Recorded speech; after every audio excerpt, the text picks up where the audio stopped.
I've been a professor of scripture, teaching the Bible now in the classroom for about 10 or 12 years. I've also had the opportunity of traveling around the country and speaking at different Bible conferences and parish events and different missions.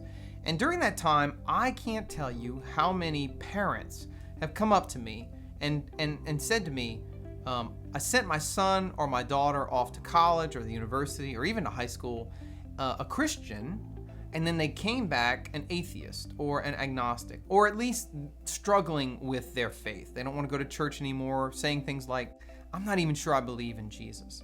And over the years, I've had people numerous times ask me, can you recommend a book that I could give to them?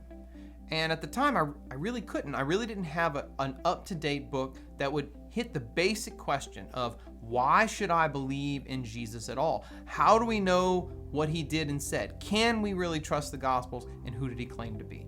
So I finally decided to sit down and write it myself. And that book is called The Case for Jesus, the Biblical and Historical Evidence for Christ. Now, in this Bible study, this presentation, what I'm going to do is I'm going to hit the highlights from the book, The Case for Jesus. The book covers lots of different topics, such as the anonymity of the Gospels, the date and reliability of the Gospels, the existence of lost Gospels, as well as whether Jesus was the Messiah, divine, and why was he crucified? Lots of questions. How do we know he was raised from the dead?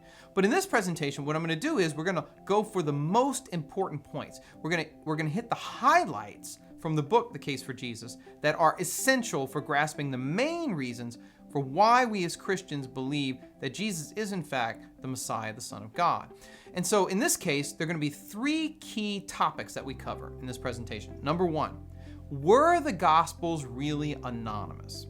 One of the first theories that you will encounter if you go off to university or to college and you sit in a religion course is the idea that we don't actually know who wrote the Gospels.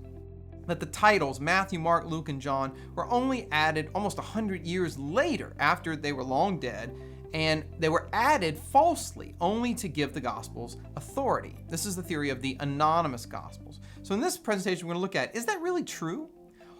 Are there any anonymous manuscripts? What did ancient Christians believe about who wrote the Gospels? And as we'll see, the theory of the anonymous Gospels is neither historical nor critical. In other words, it doesn't have historical evidence to back it up, and it also doesn't make logical sense when we look at the ancient manuscripts as well as the external evidence from ancient Christians known as the early church fathers. So that'll be number one.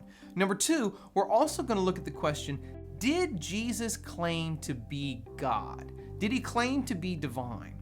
The reason this is an issue is because in our day and time, once again, there are lots of scholars who will say that Jesus is only divine in the Gospel of John, which is the latest of the four Gospels. That he's not actually divine, and he never claims to be God in the earlier Gospels of Matthew, Mark, and Luke. So in that sense, what you have then is, according to this theory, three Gospels with merely a human Messiah, and then only one Gospel with a divine Messiah. So the argument will be that Jesus himself never claimed to be God. He was a rabbi, he was a prophet, but he never claimed to be divine. So in this presentation, we're going to ask ourselves, is that really true? And I'll show you that Jesus does claim to be divine in the synoptic Gospels, the earlier Gospels of Matthew, Mark, and Luke, but that he does it in a very Jewish way, using the Jewish scriptures and riddles and allusions to the Old Testament to both conceal his divinity and reveal it at the same time. And then the third and final point we'll look at in this presentation is the resurrection of the dead. The truth of Christianity really stands or falls not just on whether Jesus claimed that he was the Messiah or claimed that he was God. Lots of people have done that. But whether his claims were vindicated by his resurrection after having been crucified. And so we'll ask ourselves the question, why did the first Jewish Christians ever believe that Jesus was actually raised from the dead, that the tomb was actually empty?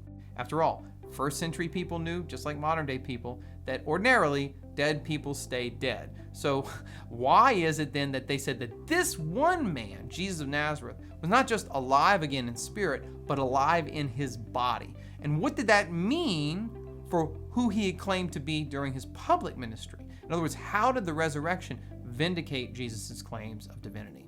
By the end of it, these three topics, the origin of the Gospels, the divinity of Jesus and the historical evidence for the resurrection, will lay out the essential components of the book, The Case for Jesus, to show you that there is in fact solid biblical and historical evidence for believing that Jesus is in fact the Messiah, the Son of God.